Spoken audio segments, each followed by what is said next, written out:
గర్భధారణ, ప్రసూతి చికిత్స, పిల్లలకు చికిత్స వంటి అన్ని సౌకర్యాలు కలిగిన ఒక పరిపూర్ణమైన ఆసుపత్రి మన సుధా ఫర్టిలిటీ సెంటర్. చంద్రబాబు గారు ఎక్కువ పథకాలు ఇచ్చారు, అంటే హామీ ఇచ్చారు. జగన్ కంటే ఎక్కువ పథకాలు హామీలు ఇచ్చారు. మరోపక్క అభివృద్ధి కూడా చేస్తానంటున్నారు. ఇవన్నీ ఎలా చేయగలరని మీరు అనుకుంటున్నారు?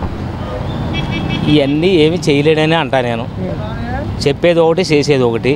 ఆయన చెప్పినవి అన్నీ చేయాలంటే ఆయన వల్లే కాదు, జగన్ గారి వల్ల ఏమైందో అంతకన్నా దారుణంగా ఉంటుంది. కానీ ఇతను చేయడు, సమస్య లేదు. మాటలు చెప్పేదే తప్ప శాస్త్రాలు ఉండవు.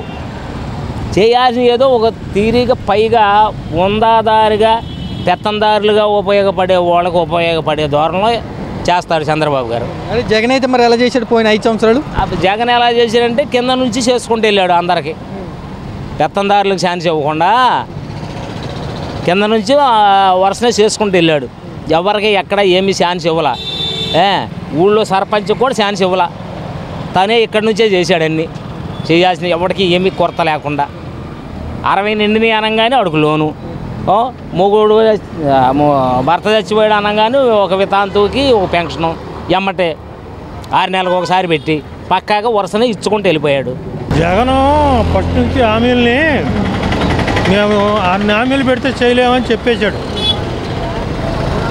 అన్ని హామీలు పెడితే మేము చేయలేమని ఆయన చల్లుకున్నాడు, చెప్పాడు, చేయలేమని చెప్పేశాడు. మరి చంద్రబాబు గెలవాలి, మరి జగన్ని ఓడించాలనే ఇన్ని హామీలు పెట్టుకున్నాడు. ఇప్పుడు హామీలను నెరవేర్చుకోకుండా పక్కకి వెళ్ళిపోవటాకే ఇట్లా అబద్ధాలు ఆడుతున్నారు చంద్రబాబు గారు అంటూ జగన్ విమర్శిస్తున్నారు. నిజమేనంటావా? నమ్ముతున్నావు నువ్వు? నమ్ముతున్నా. ఆయన ముఖ్యమంత్రిగా అయితే ఈ పాటికి పిల్లలకి ఏంటి, మరి హై స్కూల్ పిల్లలకి ఏంటి, చిన్నపిల్లలకి ఏంటి, మొత్తానికి హామీలు ఇచ్చేసాడే. ఈ అమ్మకు వందనం అన్నది కూడా ఇచ్చాడే. ఒక పిల్లకి ఇస్తానన్నాడు ఆయన. ఈ 4 అయినా ఇస్తానన్నాడుగా. లెక్కలేనోడు ఎన్నో లెక్కలు చెప్పాడు, ఎందుకు సుఖం లేదు. అమలు చేయాలి కదా, అమలు చేసి మోసపూర్తి హామీలను పెట్టి గెలిచాడు కదా, అమలు చేయాలయ్యా. డబ్బులు లేవంటున్నారు కదా, అర్థం చేసుకొని జనాలు అంటున్నారు కదా. ఏం అర్థం చేసుకోరు, డబ్బులు లేవంటే కుదరదు. ముందేం చేశాడు, డబ్బులు లేవని తెలీదా? ముందేం చేశాడు, డబ్బులు లేవని తెలీదా? ముందు డబ్బులు లేవని తెలుసుగా, మరి ఎందుకు పెట్టాడు హామీలు? ఆడి మీద గెలుద్దామని పెట్టాడు. గెలిచినప్పుడు చెయ్యాలి, నువ్వు ఏడచోట పీక్కొచ్చి. జగన్ అంతకుముందు ఉన్నప్పుడు అప్పులు బాగా చేయించాడు, ఇప్పుడు వచ్చినాక అప్పులన్నీ తెలిసినాయి, పథకాలు చూస్తుంటే భయం వేస్తుంది, అమలు చేయలేము అని అంటున్నారు. జగన్ తిప్పలు జగన్ పడ్డాడయ్యా, నీ తిప్పలు నువ్వు పడు అంతే.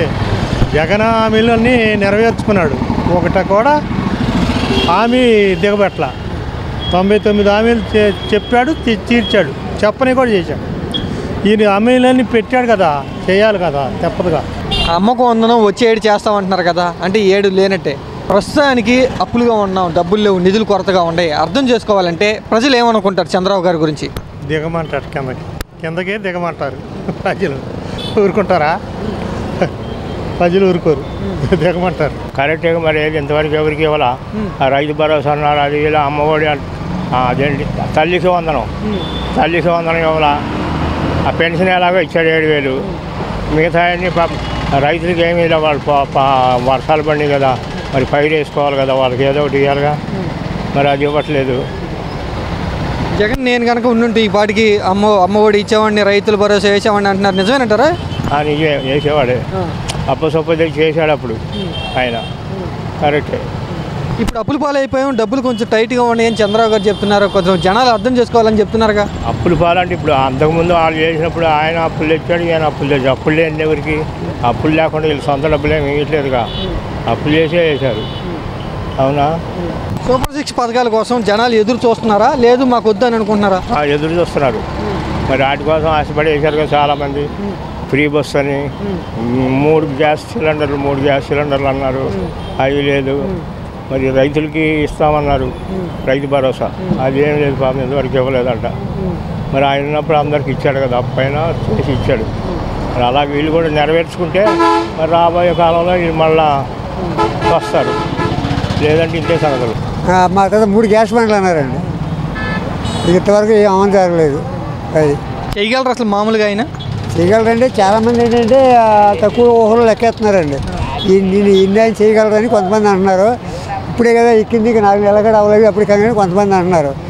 ఎక్కువ శాతం అంటే ఎక్కువ శాతం చేయడనే ఉద్దేశం మీద కొంతమంది మాట్లాడుతున్నాడు. ఎక్కువ శాతం ఈ అమలు పరిశీలనకి ఎక్కువ శాతం. ఎందుకంటే నేను హోటల్లో పనిచేస్తాను కాబట్టి ప్రతి ఒళ్ళు మాట వింటూ ఉంటాను. డ్యూటీ దిగడం మందికి వెళ్తూ ఉంటాను. అక్కడ అందరూ చెప్పుకుంటారు కదా. లేకపోతే జనాల్లో వ్యతిరేకత వచ్చిద్దా? వస్తుంది. ఆల్రెడీ వచ్చింది కదండి. వచ్చేసిందా? ఆల్రెడీ వచ్చింది. మీరు మాకు కుదరదని చెప్పి కొంచెం చాలా అంటున్నారు. చాలామంది గొడవ చేస్తున్నారు కదా, మీరు ఏం చేస్తున్నారు, మీరు ఏమి తప్పు అండి. జగన్మోహన్ రెడ్డి గారు బాగా అప్పులు చేసి పథకాలు కానీ ఏదన్నా కానీ బాగా అప్పులు చేశారు ఆయన 5 సంవత్సరాలు ఉన్నప్పుడు అంటూ చంద్రబాబు గారు అంటున్నారు. నిజమేనంటారా? అప్పులు చేయడం నిజమే, పేదలకు ఇవ్వడం నిజమే. ఇప్పుడు తప్పు కదా, ఆయన తిరగదు కాదు, అప్పులు చేశాడు, పేదలకు ఇచ్చాడు. పేదలకు మట్టుగా ఇవ్వలేదు అంటలే లేదు, ప్రతి ఒక్కరికి కూడా పేద రోద అందరికీ ఇచ్చాడు. అప్పు చేయకుండా మరి ఎక్కడ రాష్ట్రం ఆదాయం లేదు, ఆదాయం లేనాడు వాగ్దానం చేశారు. మరి ఈయన అప్పు చేయకుండా ఇస్తాడా? ఈయన మొన్నట ఆయన 250 పెంచుకొని వెళ్తే ఈయన టపక్కన 1000 రూపాయలు పెంచాడు. పెద్దలందరూ మళ్ళీ తిరుగుబాటు అయిపోతారు. టపక్కన మొన్న 7000 రూపాయలు ఇచ్చాడు. ఊళ్ళైనా అప్పులు చేయవలసింది. అయితే ఇద్దరు వంతులు ఆడిపోయి రాష్ట్రాన్ని వెనక్కి తీసుకెళ్తారు. ప్రజలు సోమరితనం చేస్తారు. పథకాలు అనేది వేస్ట్. అన్నా క్యాంటీన్ల పథకం మంచిదేనా?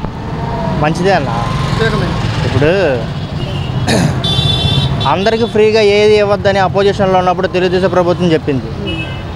జనాలకు డబ్బులు ఫ్రీగా ఇచ్చేస్తున్నారు, జనాలకు డబ్బులు ఫ్రీగా ఇచ్చేస్తున్నారు అని చెప్పి వైఎస్ఆర్సీపీని అన్నారు.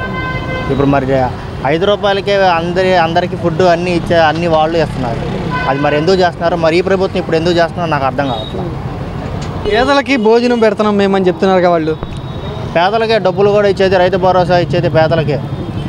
ఏంటి మరి ఈ రోజున గవర్నమెంట్ స్కూల్ పరిస్థితి ఎట్లా ఉంది, కాన్వెంట్ స్కూల్ పరిస్థితి ఎట్లా ఉంది? అమ్మఒడి ఇచ్చేది పేదలకేగా, డబ్బు ఉన్నవాడికి కాదుగా. మరి అదే పేదలకి ఉచితంగా అన్నం ఎందుకు పెడుతున్నారు? రేషన్ కోటా ఇస్తున్నారు, అన్నీ వేస్తున్నారు. వాళ్ళు చేసిన పొరపాటే, వాళ్ళు చేస్తే తప్పు అంటున్నారు, వీళ్ళు చేస్తే గొప్ప అంటున్నారు. ఎందుకు అలాగా? అప్పుడు సపోర్ట్ చేయాల, ఇప్పుడు ఎందుకు సపోర్ట్ చేస్తున్నారు?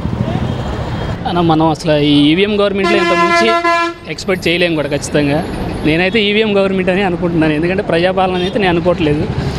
ఎందుకంటే మనం ముందు కూడా ఎలక్షన్ ముందు కూడా మనం గమనించినట్టయితే ఇక్కడ లోకేష్ గారు కూడా స్టేట్లోనే 3rd మెజారిటీ నేను తెచ్చుకుంటాను అన్నాడు. 5300 మెజారిటీతో ఓడిపోయిన ఆయన టాప్ 3లో నేను ఉంటానని చెప్పి ఆయన చెప్పడం ఒకటి.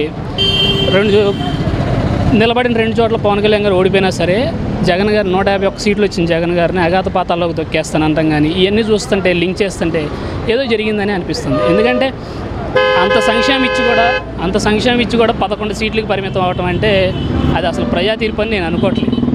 ఇక తర్వాత గవర్నమెంట్ వచ్చిన తర్వాత కూడా మనం చూస్తూనే ఉన్నాం. ఇప్పుడు ఫ్రీ ఇసుక అన్నారు, టన్నుకు 1300 అంటున్నారు. ఫ్రీ అంటాకి చాలా ఉంటుంది. ఫ్రీ అంటాకి నామమాత్రం ఫీజు అనాలి దీన్ని అయితే లెక్క ప్రకారం. ఫ్రీ అంటే ఏంటి? ఫస్ట్ ఒకటి చెప్పారు, రీచ్ దగ్గరికి వెళ్తే టన్నుకి మనం లిఫ్ట్ చేసి మన ట్రక్లో వేయడానికి 88 రూపాయలు ఏదో చెప్పినట్టున్నారు. అది వరకు యాక్సెప్టబుల్. ఇప్పుడు 1395 అంటే అదేమంటే స్టాక్ యార్డ్కి తీసుకొస్తున్నాము, అక్కడ నుంచి తీసుకెళ్ళాలంటున్నారు. దానికి ఫ్రీ ఇసుకని మనం పెట్టకూడదు, పబ్లిక్ని మనం డైవర్ట్ చేస్తున్నట్టే దాన్ని. అలాంటి పథకాలు తీసుకొచ్చినాం. ఇప్పుడు రేపొద్దున ఫ్రీ బస్సు అంటున్నారు. బస్సు ఫ్రీయే, టికెట్కేనో డ్రైవర్కి చేస్తాం అంటారేమో. ఆ పథకం ఏమైనా తీసుకొస్తారేమో చూడాలి. ఇక అలా ఉంటుంది.